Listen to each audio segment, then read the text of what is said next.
So, lads, today we're going to be talking about Christine Brennan, you know, the journalist that the WNBA tried to cancel, and was it the whatever publication she works for? Like, she just genuinely, or the journal or the publication she works for just said no. They were like trying to remove her credentials, and they were like, no, we're not doing that. After the whole this situation with Dejanay Carrington. But she has come out in defense of Caitlin Clark, even when Caitlin Clark's basically slated her in the article. But before we get on to anything, if you guys are new to the channel, subscribe. We're trying to hit 40,150 by the end of the day, and we're 11 off. So when it comes to Christine Brennan, there have been a lot of like iffy things with her this season, because her goal is she is trying to write a biography on Caitlin Clark. And I don't think Caitlin Clark has any interest in giving her any information. So she has pretty much tried to use her press credentials to get snippets for her book. Which, look, is not ideal. But also, that's not enough to take away someone's credentials. And yet, like, she has asked some weird questions. Like, I don't think Caitlin Clark, like, wanted to speak out about the liking the Taylor Swift Instagram post and wanted to be thrown in front of, like, the presidential debate. And Christine Brennan is the one who basically made her answer that. So, like, I don't think Caitlin Clark's the biggest fan of her.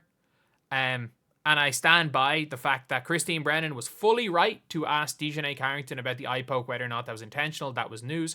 To accuse her of doing the Carmelo Anthony celebration. And for all you guys in the comment section, that apparently claimed that she's... And by the way, Dejanay Carrington did laugh about the situation with Nalissa Smith on livestream. That was literally weeks after this, so it has nothing to do with the Christine Brennan situation. During the game, this was the celebration that was being done. This was the celebration that was being done. If you've watched basketball, you're not, like, it was a bit of a bad question. But again, not enough to lose her credentials. Not enough for the WNBPA to start talking about it. There were much worse questions asked towards players than that. If anything, asking Caitlin Clark about liking an Instagram post. I think that's a more out there question than... it's not quite out there, but it's thereabouts. But anyway, let's take a look at... Listen to this. So this is what Christine Brennan said. I think she did speak for a little bit longer, and this is her about Sheila Johnson. Or analysts, it's time's decision. You know, Laura, I am a big fan of Sheila Johnson. I know Sheila very well. She is a great role model, leader, owner, a terrific, successful, wonderful person. And again, like, fair play to Christine Brennan taking the high ground. But again, like, if they know each other on a personal level, you probably will vouch for someone's character if you believe they're a good person. I think most people would in most scenarios. So I'd say... yeah, so let's go. I have no idea why she said what she said.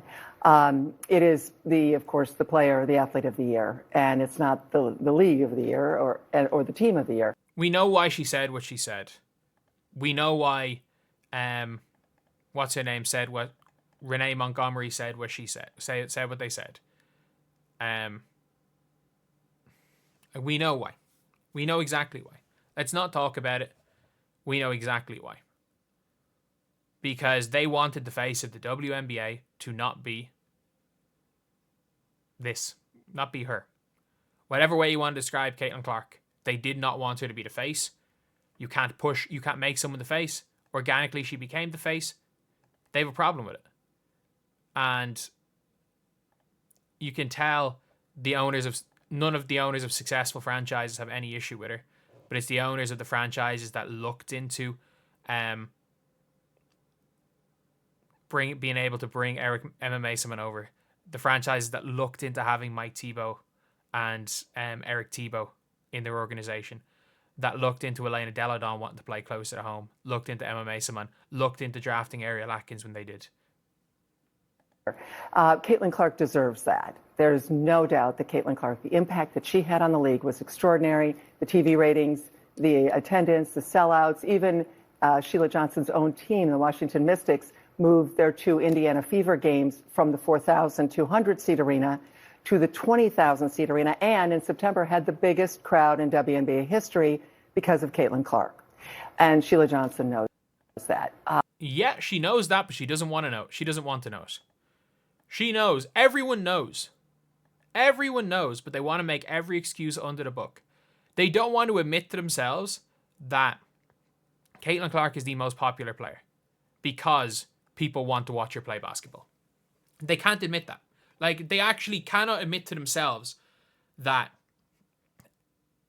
yeah, even like the league had been failing. Like, they would rather there are people that would rather see the league fail than succeed in a way they didn't want it to succeed. A lot of these people did not want the league to become mainstream, and I stand by it. Even if you are a near billionaire owner, because the league becoming mainstream exposes your incompetence. Like, I wouldn't call the Mystics an incompetent franchise, but it's exposed. The Sky's incompetence. It's exposed. As a GM, I'm not saying, or as a modern GM, I'm not saying historically she's not borderline Hall of Famer, but Lynn Dunn, as the GM of the Fever, was incompetent. Christy Sides was incompetent as a coach. We're seeing this. And a lot of everything's getting exposed.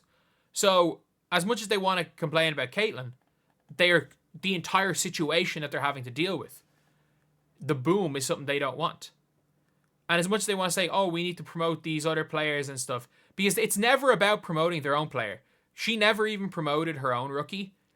It is about tearing down Caitlin, and it's never been about promoting the league. It has been about tearing down Caitlin. Because if it's been about promoting the league, you would be doing what the Phoenix Mercury are doing, trying to promote their own players. You would be doing what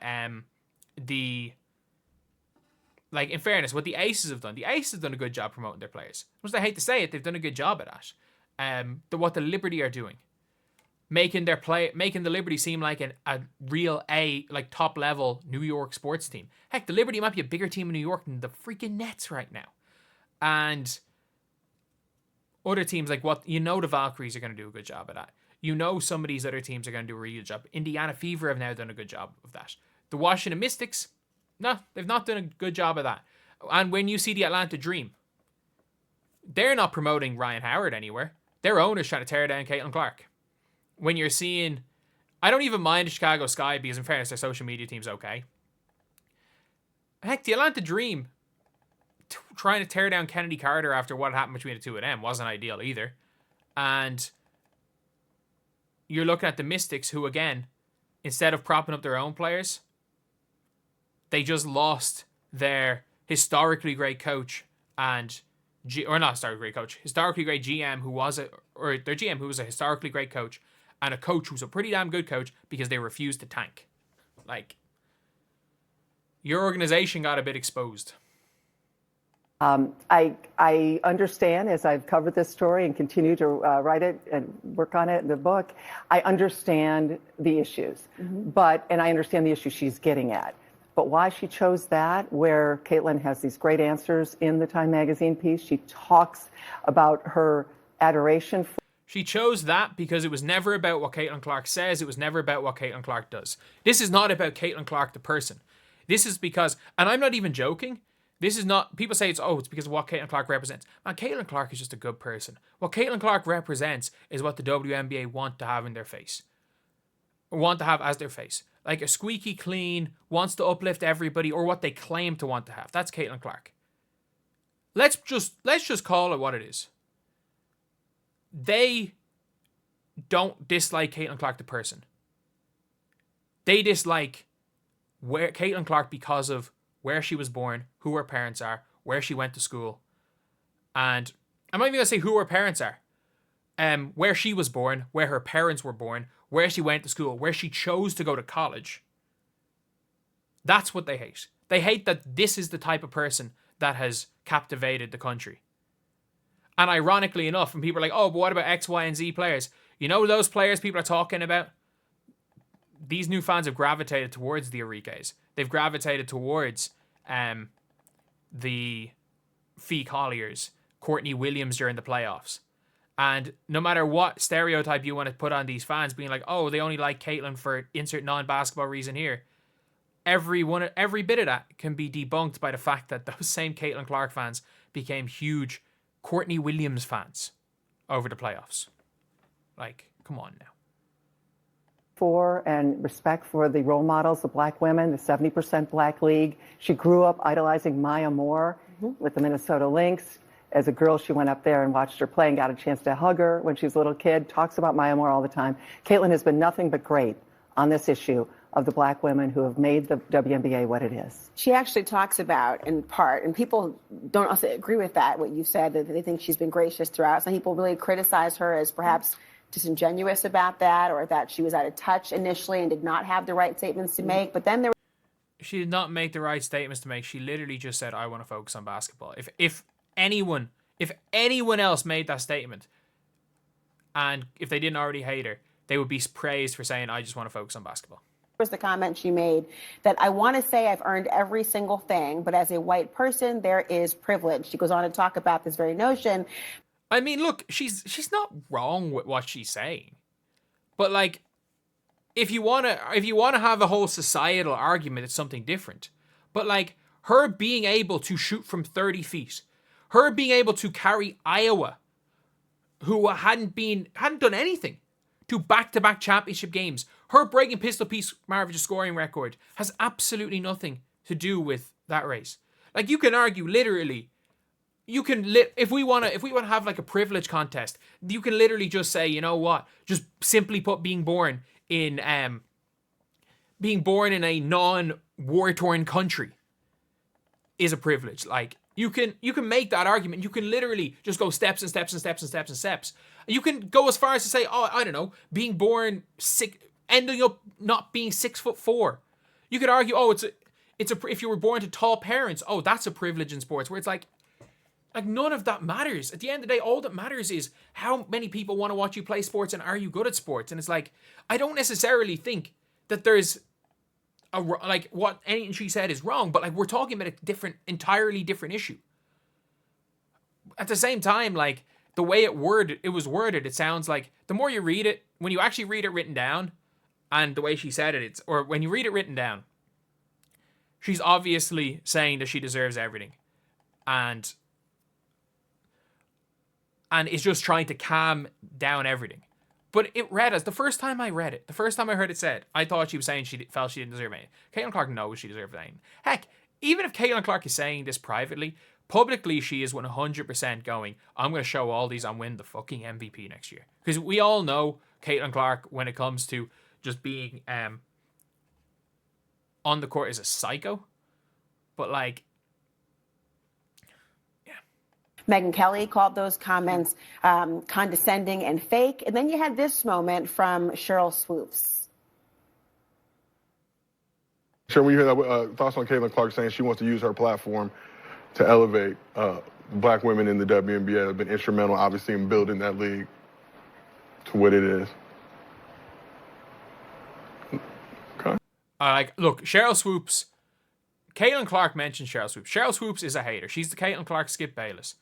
Cheryl Swoops is like, I'm not gonna say she's an idiot, because she's smart about this. Cheryl Swoops knows her name has been talked about more the last year. And I think she knows that by her not saying anything, she becomes the story again. And that is how she's gonna get everything, because there is a part of the media, like, it's cool to hate Caitlin in the media. If you are pro Caitlin, you're less likely to get media opportunities. If you're anti Caitlin, you're more likely to get more opportunities. And if you are the divisive figure, especially because I think she's probably getting paid half decent money to go on Gilbert Arenas' podcast, I think that her podcast is probably booming in views, because let's be real, not that many people want to listen to WNBA podcasts. However, if there is a, albeit small, minority of Caitlin Clark super haters, all those super haters are going to be listening to you now because you're the leader of the super haters. So fair enough. I mean, I guess that says it all, but what kind of position is Clark in? Is it like, that's the thing, where it's like, Christine Brennan is at least answering the questions. And look, I don't agree with everything with Christine Brennan. I think she's done a really poor job covering the WNBA this year. But like, if you look historically at Christine Brennan, there's not that many people that have done more for women's sports than her.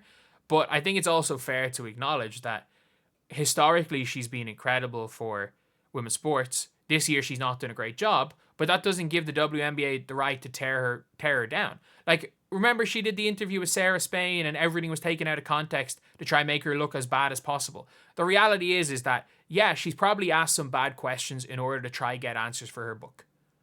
That is the extent of what Christine Brennan has done. Has done negative.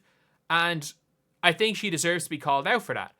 But when instead of calling someone out for that, you go to the extreme of trying to get one of historically the biggest advocates for women's sports in journalism history, get their credentials removed, and have a big 10-page complaint in a day where you kept using words like "we call BS" that read like a clapback on Twitter. Like, that's when you can go into the extreme, and it no longer gets to, yeah, Christine Brennan was wrong, but your reaction was even more wrong to what she did wrong. And again, what she's saying there, it doesn't matter what Christine Brennan says. Christine Brennan could literally do everything in her power to promote the league. It doesn't matter. The people at the people in the top of the media, the people in the Players Association, again, the usual. They don't want, it's not a basketball league to a lot of these people.